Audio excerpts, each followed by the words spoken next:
50 éves koromig abszolút üzleti életben voltam jelen, mindig értékesítő voltam, vagy értékesítést vezető.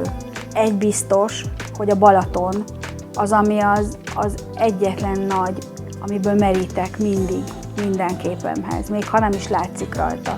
Például most az új képem is, tehát hogy látszólag ezen virágok, meg indák, meg levelek vannak, de mégiscsak a Balaton van ott mögötte. Valami olyan dolgot kell kitalálnom, vagy egy olyan dologba szeretnék tovább lépni, ami tovább viszi a festményeimet valamilyen módon. Ez volt az alapgondolat.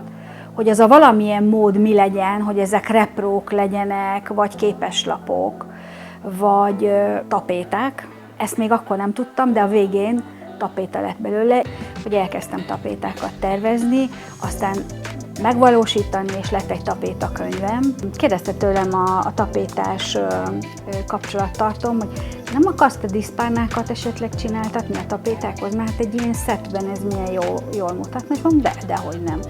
És akkor én felvették velem a kapcsolatot ott a hölgyek, és hát ebből nőtte ki magát tulajdonképpen a lakástextilek, szőnyegek, függönyök, illetve a ruhatextilek is. Alapban le van nyomva, ilyen panelekbe, úgymond, és utána van kiszabva és megvarva.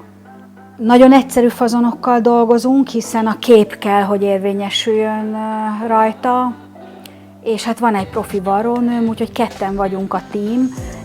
Én tervezem megtalálom ki, meg rajzolom le neki, és akkor ő pedig gyönyörűen var, és ő pedig akkor így megvalósítja az én elképzeléseimet.